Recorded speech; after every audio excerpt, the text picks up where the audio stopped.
Okay, so we are live. So I am excited to go ahead and we're going to talk about something that's really, really important, which is interesting because I was having a conversation and we were talking about uh, the fact that people can live something like, I don't know, 2 weeks without food, 3 days without water, but only like 3 minutes without breath, which I thought that was really interesting. And that I feel like that's the last thing that we tend to focus on. And maybe it's just, I don't know. But I know for me, there's a lot of places where I literally forget to breathe. And why this is so important to me is again talking about one of the most important things, which is breathing, and breathing life into all the things, especially creating multiple streams of passive income, and all the things that come up from just all the things. So again, I'm Catherine Bell with Titan Impact Group, and I've got Denise Ropp here, which I'm really excited to have all of you meet her and to talk about, just learn more about just another deeper layer of health and taking care of ourselves. So she's got 35 years in health, trauma integration, and systems optimization. And of course, everybody who knows me knows that I'm all about creating multiple streams of passive income, because when most families hit or experience three of the 5 Ds, what's death, divorce, diagnosis, downsize, being dumped, that when you have that financial breathing room, that is taken care of so you can deal with the actual emotional piece of this. And this is the piece that Denise is coming on to talk to us about, is those emotional pieces. So excited to have you here, Denise, and to share about all the things, because this is such an important piece. So do you want to start diving into your genius, which is all about this? I totally thank you. Thank you again very much, Catherine. This is a real passion for me, and I, like you, see it all the time, but I also see it in people with regards to pretty much every other area of their life. And if they are Right. not breathing, so first thing I would like to say that anyone listening to this, uh, kudos to you and congratulations for being able to recognize that this is an important step. That is kind of the first step, knowing that you are you are important, and this is part of your self-love. This is part of the self-responsibility that you have for yourself and loving yourself. And the first thing right after it, you were right on. So 4 minutes, yeah, some people can stretch it a little longer, but 4 minutes, pretty good average. That's about how long you can last without that breath. And if you don't have it, and I see it all the time when people are presented with something that's stressing them out, the first thing they do is, and they close off the upper part of their body and just start to breathe from a very shallow area. And when you're doing that, your body is automatically just thrown right into a flight or fight response. Right. Um, and yet, you know what? This is really the beautiful thing here is that we have conscious control over this. We do have that automatic thing that'll flip us into it, but we do have the ability to have that conscious control and go, wait a minute, I'm recognizing that I'm only breathing in this part of my chest here, in this part of my body. And if I can just deepen it, there are so many things that happen on a very physiological level, nervous system level, chemical level, just so many things happen, and get that reduction in stress levels in amazing ways. And we have total control over it. It's just a lot of times about how do we recognize it? How do we stop and go, wait just a minute, I'm not breathing right. Right.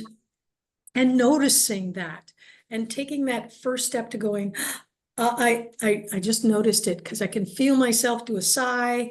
And there's lots of us too that will work away and then all of a sudden go, oh, I just needed to take a deep breath. Well, that's probably because you were breathing this this depth. Maybe you should sit Right. back and take a couple minutes and just do some deep breathing, do a box breathing, do some sort of breath hold. So that, like deep breath and breath hold, so that you're really pressing down on that diaphragm.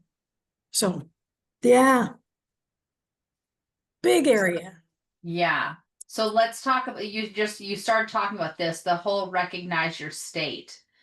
So that's Yeah. really interesting. And again, it's one of those things that is, it's, we often confuse our ability to sense things versus our ability to feel things. Those are two very different things. Sensing is being able to see and hear and feel and touch and smell. So those are the senses. And our senses are are often, well, they're automatic, number one, but number two, they also get triggered by past patterns that we've had, good, bad, and ugly. They're all there. And then that will flip us into a feeling state. So if we can actually understand that emotions, they are a great indicator. There's something that says, hello, something's going on. Just recognize your state, your emotional state, and then being able to shift it over so that you can change your physical feeling status, because that will help a lot in just getting to be able to recognize, okay, if I take that deep breath, what does that feel like? And you can feel that part. So there's a real difference. We often confuse those two things. I feel and think it's a physical thing. It's not necessarily. It's often and more likely to be a like a feeling of an emotion that's attached to it. Right. Yeah, this is fascinating. So in order to, I know you've had a lot of clients and stuff, but so obviously, Sarah, we're changing the names to protect your clients and everything. But let's talk about, some of the stories of, again, moving from panic to peaceful prosperity. Well, we do, like I said, I've seen this happen a lot. And if we were to look at, well, what's at the root cause? And I'm going to use finances and that scarcity model because it's Right. a real good one. Um, if we are triggered by our finances and it throws us directly into a state of fight or flight, we are no longer able to collect other information. When we go into that fight or flight area, it shuts down our ability to see more broadly. So it narrows our focus down. It narrows our ability to hear properly. So, we'll often get into a situation and where people will respond to something that somebody said to them, but it's not, but they're listening for something else and they hear something else versus what somebody said to them. They're Right. not looking at their bank account and like seeing exactly what it says. And because there could be things that are they're expecting certain things and they will often see them the wrong way. But Right. this goes back to, this is really about an energy exchange kind of thing. So are you allowing all of the energy, all of the positive energy to come in and be received by you while you are looking at something? And again, this is really, how do we check our state so that we can see, hear, feel, and respond appropriately Right. when we are challenged by our finances. So how are we actually doing that? And then are we able to go, you know what? Hey, I can put this extra $50 into my savings, into my rainy day stuff, or into my investment or whatever, and not feel charged by that, knowing that that is, in fact, a good thing to be doing and Right. not a bad one.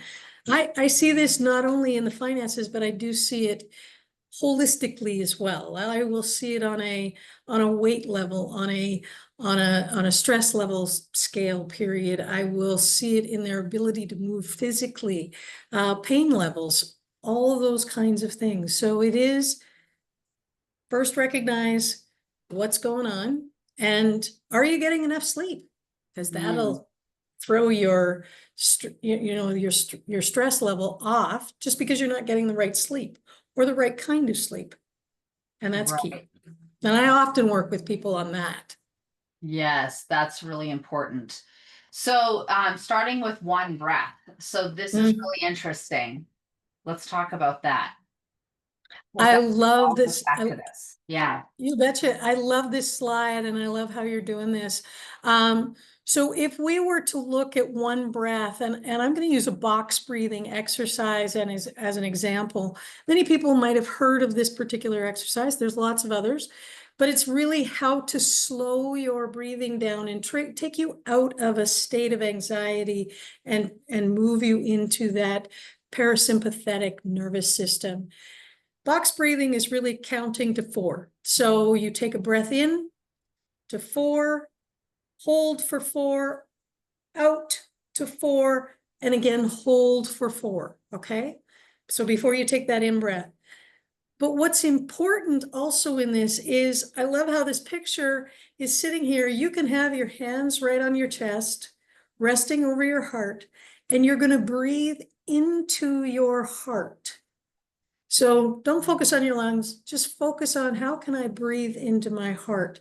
So if we were to do that, that would be in, 2, 3, 4, hold, 2, 3, 4, exhale, 2, 3, 4.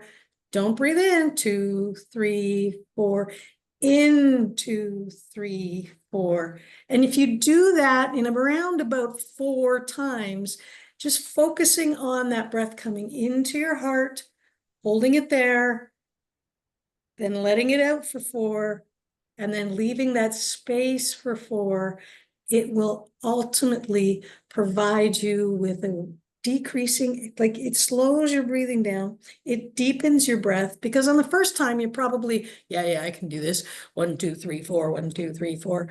Slow it down and it'll force you to take a deeper breath. So if you Mm, do a box breathing, 4, and then do that for 4 times, at the end of that, you're not even a minute in, and you will notice your state will start to become much more peaceful, much more relaxed, and you're able to take in more information. You're able to process with more clarity. You're able to react and respond with more options, which is the big part. right. Yeah, this is powerful. I know for me, again, that box breathing, again, it's taking myself out of my head and into my body and being more present to actually what's going on versus like just all the seemingly emotional chaos. It's so profound. I love that. So people can try that too. They can do it before they're opening their bank statement or before they're going to do something with money, and then try it after they've opened it and Okay. see if there's, like if you're able to recognize that breath state. Well, Right. I'm gonna take a baseline when I'm not stressed out, looking at my finances. I'm gonna do that exercise, and then I'm gonna open up my accounts and go, okay, now we're going to do it again and again. That just not it. It will pull you back to the anchor of the one where you weren't looking at the stressful points, and Right. that'll be really helpful because you'll go, oh yeah, okay, I do get stressed out when I open up my bank account. I do, when I see those numbers. So this is really interesting. So I would love for you to, talk about like who are your typical type of people that come and work with you and what are they generally looking for and working? A lot of the people that come to work with me, so they typically are 50 and above.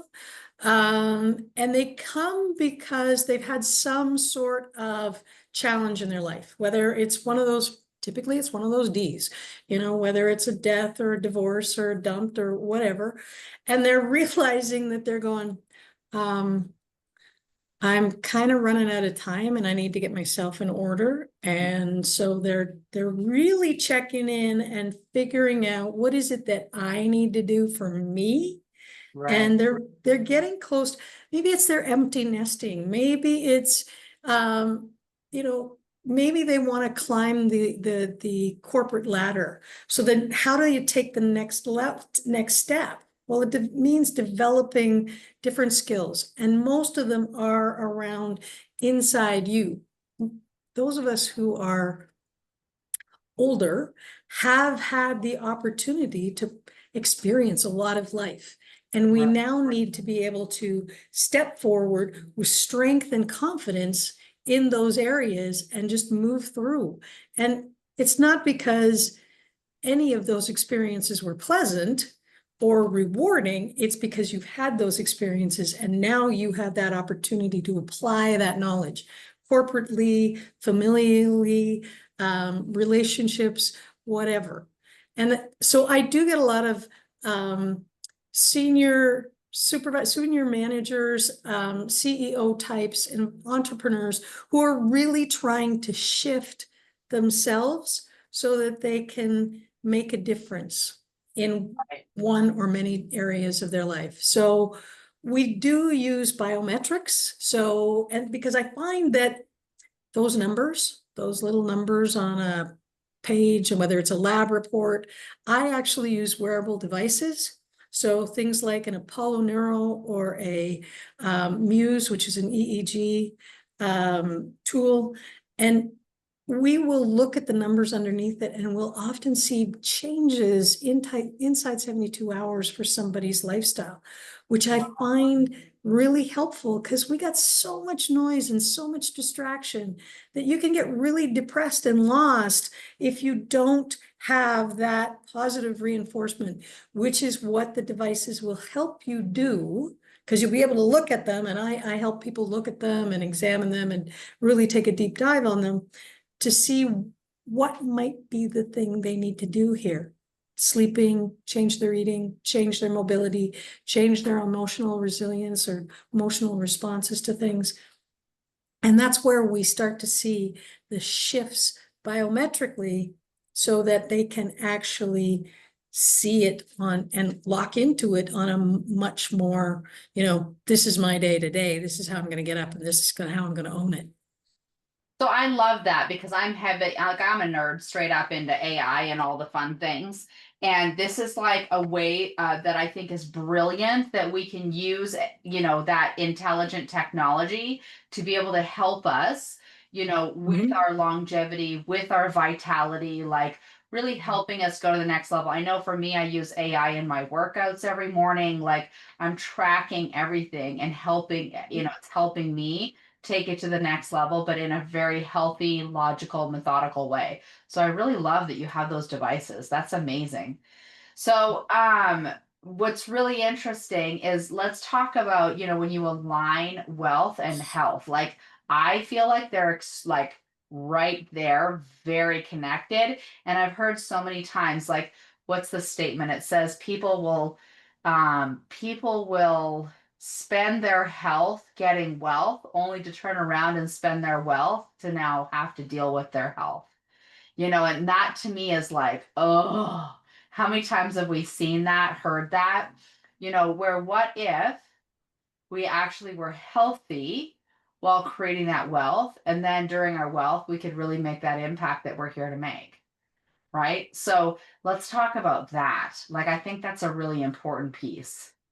I was having a conversation with a potential client a week and a half ago, and she was waiting on a diagnosis. Mm. And I said to her, I said, well, given the diagnosis that you're expecting, and she had an idea of what that might be, it was a cardiac issue. And I said, so what would change? What is going to change once you get that diagnosis? Right. And she said, I need to control my stress better. I need to eat better. I need to exercise differently. I need to do all these things. What are you waiting for? Right. What difference does the diagnosis make? Right. And she went, right. So now she is this week, she's scheduled for some tests. So I'm giving her this week. But the ultimately it comes back to, you don't have to wait. You don't have we know these things. We know we need to control our stress better. We know we need to do all of these things, but we're often locked into how do I say this? We've often had our boundaries crossed. We've often been that mom who is doing it for everybody. She's in charge of all of the appointments for everybody. She understands what everybody's doing. She's the super mom. She's been, the soccer mom, and now she's figuring out all the appointments of her mom and dad and partner's mom and dad. And this is sometimes where we need to, we need to change our boundaries a little bit. And how do we do that? And how do we reinforce that? And that's where I'm often stepping in, because I look at the patterns too of what's happening in those relationships that are derailing people. So number one, we don't have to wait for diagnosis. If we have if we know, we should be able to make that shift. And yeah, it's hard. It's not easy. And that's, my own personal experience. It's not easy to make those shifts, those changes. People often have challenges around that. That's okay. That's totally normal. Right.